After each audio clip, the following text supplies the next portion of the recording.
I think we can get, for young men, I like the idea of restoring an aspirational vision of masculinity that can serve as a code.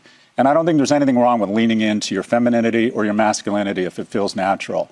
And for me, masculinity is, and I'm open to criticism here, this is a tough one that triggers a lot of people, but I think the three pillars are provider. I think every man at the outset of his career should assume that he needs to take economic responsibility for his household. And by the way, sometimes... Or at least for himself. And sometimes that means getting out of the way of your partner who happens to be better at that money thing and taking up the slack in other parts of the household. But assume, not being mad about it. And be supportive. Yeah. My partner, when we had kids, was working at Goldman, making more money than me, so I tried to step up. That's also being a man. Two, and this triggers people, being a procreator.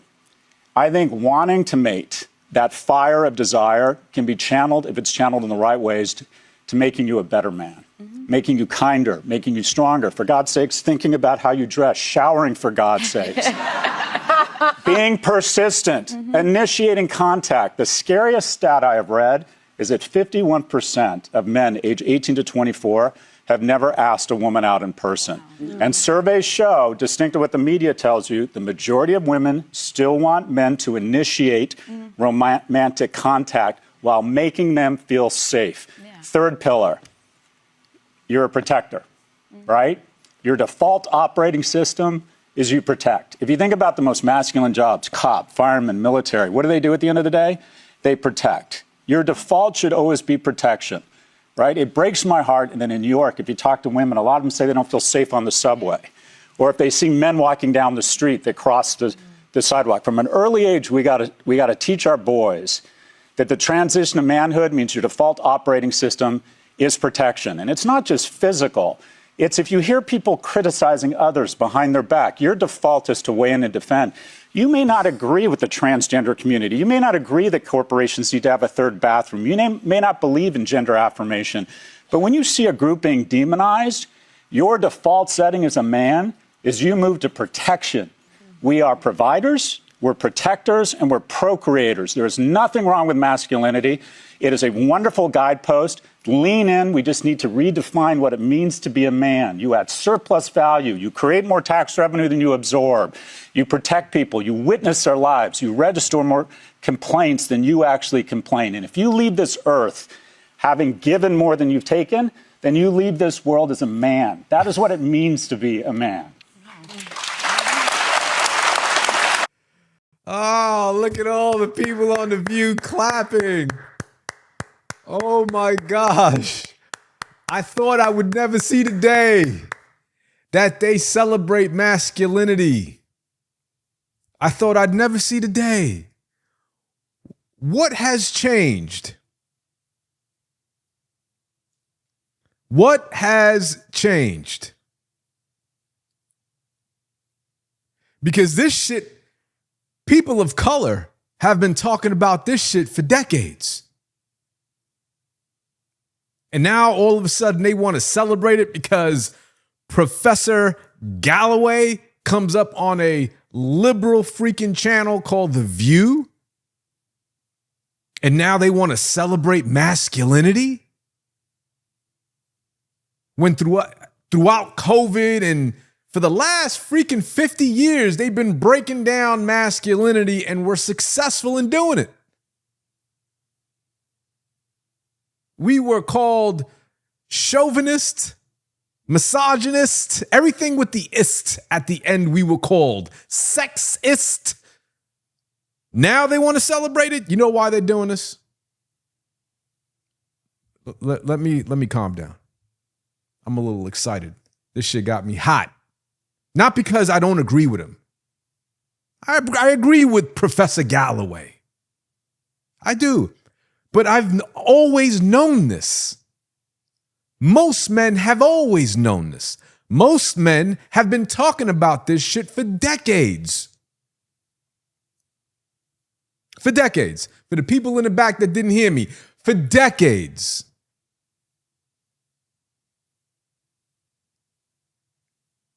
So what? It takes a white dude, a bald-headed white dude with some small frames, black frames, and a suit to come up on The View, and now everybody wants to agree? Come on, man. Get this shit out of here. What happened when Kevin Samuels was saying it? Peace be upon him. What happened when Kevin Samuels was saying it? Why wasn't he championed? And why wasn't the culture clapping for Kevin Samuels? Why did it take for him to pass away for the message to be received? And then you got guys that followed him, try to be like him, like Andrew Tate, Myron from Fresh and Fit, and a bunch of other red pill individuals that want to talk the same talking points, yet never even experienced any of what they're talking about. That's the problem I have with red pill content, is that you'll have these guys talking about marriage, divorce, taking care of children, and none of them ain't never been married, divorced, or have children, but yet they're speaking on it as if they know.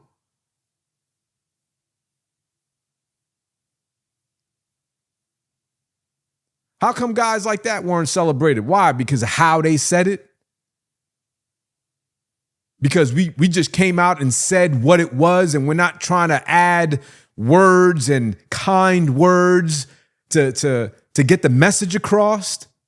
Is that why? People in the comments are like, loved everything he said in the interview. He was simply stating facts.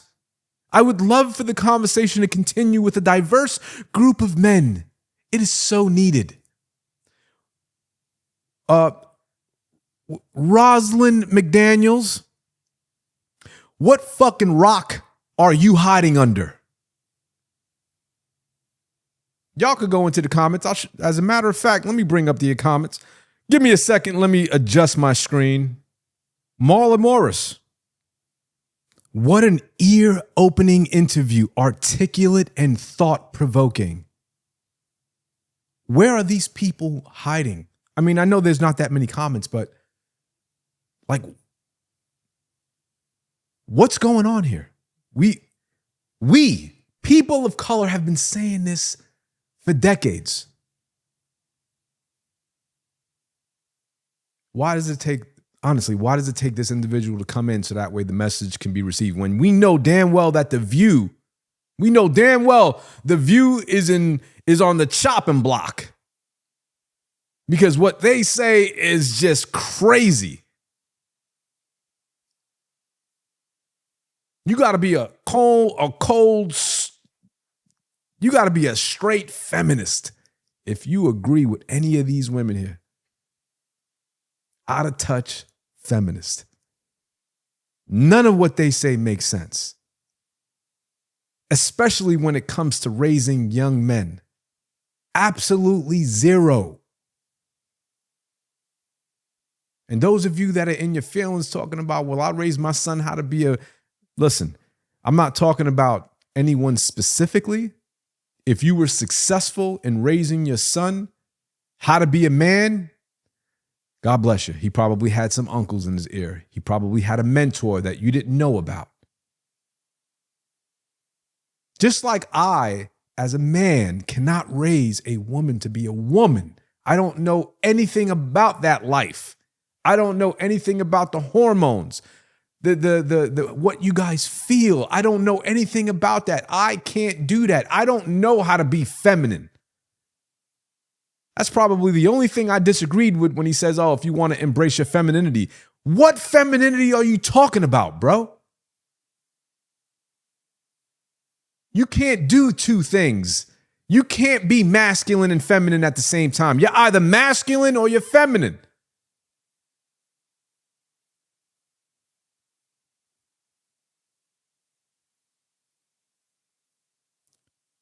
This shit has been going on for a long time. All right. I was also sent another video. I'll bring that up real quick to show you guys. Teaching them years ago. You just didn't know. You just didn't know. Education went to hell years ago. They taught them compliance. They stopped teaching them to think. Analytical thought went out the window with state exams. Those state exams are just being used to track your children, to determine who's going to college, to train them, to support this godforsaken system, all the rest that's going elsewhere. They have pushed us into prisons. I don't care how you look at it. If you're in corporate America, you're imprisoned by your lifestyle. If you're in the government, you're imprisoned by your job with good benefits. You understand? If you are on subsidy, you're imprisoned by their benefits. We have to get out their system, pull yourself out, pull your dollars out, and level it. This has been going on forever. This has been going on forever, people. Okay? I got this talking point. I mean, I had these talking points written up here. And here's what I would say. As of 2023, approximately 25.1% of children under 18 in the United States live with a single parent, with the majority of these households led by mothers. So if we're having a problem with young men not being able to take on that leadership role as a man, not understanding how to be a provider, not having that natural ability to go out there and get it, is it our fault that we're not in the house, or is it what you're teaching them, or is it a combination of both? I think it's a combination of both. You need men in the house, right? You obviously need men in the house. That's why you got to start choosing better. All right, let's leave that there. Second thing is this. The impact of father absence. Obviously, we already know how huge that is. This is why we're in a situation we're in today. Research indicates that father absence is associated with negative outcomes, obviously, including lower educational attainment, social, emotional challenges, and mental health issues.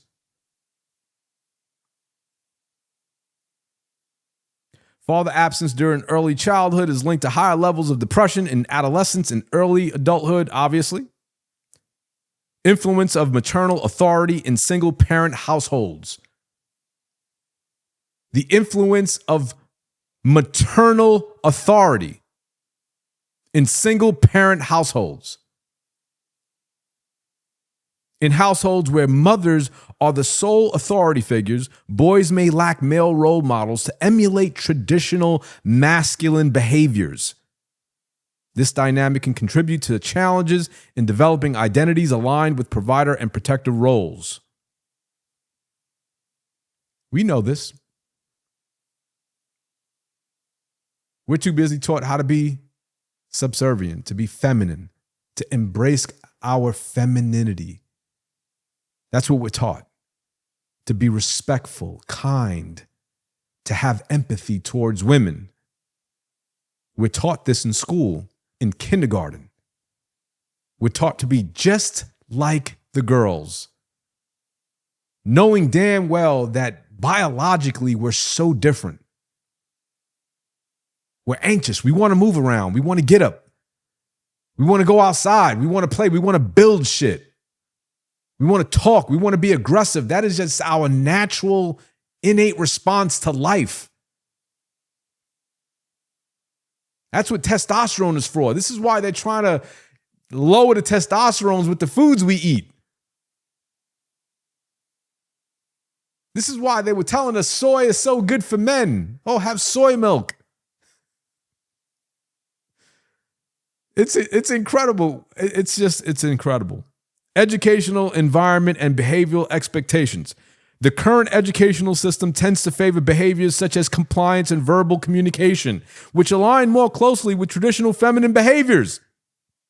Boys exhibiting high energy and assertiveness may be mischaracterized, leading to disciplinary actions or misdiagnoses. They're so quick to tell you your son is out of control. He needs to be on medication. And then you go ahead and do it because if you don't, they're going to take him out of classroom. It's almost like you're forced to emasculate your son.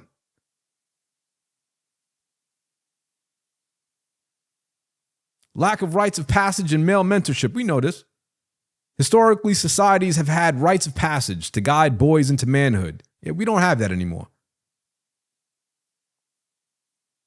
And then the media representation and role models. Look at the media. Look at how every other show you'll find another man kissing another man. Every other show. There are no more shows like you guys remember Good Times, or am I too old? I might be too old. Or The Jeffersons. You know what I mean? Like The Cosby Show. That was my show. I love that show. I wanted to be a part of their family so much. The media often portrays male figures who are emotionally driven and less focused on traditional roles of provision and protection. This representation can influence young men's perceptions of masculinity and their expected societal roles, because we're too busy trying to empathize with women. Oh, don't do that because you might hurt their feelings. You can't even tell a girl that she's fat without her chopping your head off. You can't tell a girl the truth, a woman the truth, that she's overweight, that she's out of shape. They're looking at you like, oh my God, you hate women. You're a misogynist. You're a sexist. You should love me for who I am, knowing damn well that you are unhealthy. When Kevin Samuels would say that, and he would rate them from a scale of 1 to 10, but you can't choose 7. Where do you rate yourself? Everybody would rate themselves above 8. And he would set the bar and say, Beyonce's an 8. So are you over an 8? And some of them would say yes. Being a 5, being average is great. One of his many videos, Average at Best, is the one that launched him. We got to start telling it like it is, man. We got to start telling the truth.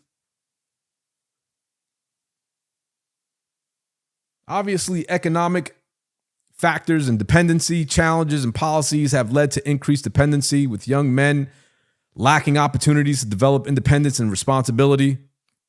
We get that.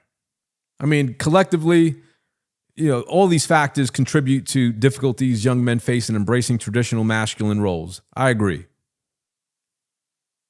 Every single factor. There's so many issues here.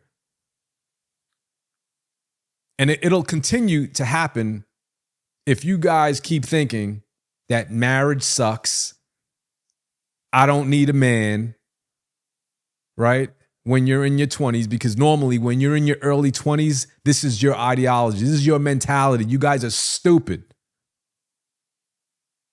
Oh, I could do it on my own. I don't need a man. I'm going to go out there, get myself a job. I'm going to make over 6 figures. I'm going to kill it, be a successful CEO. No one cares. Men don't give a shit about that. Buy a dog and die alone. The famous words of Kevin Samuels. With that being said, I'll see you on the next one.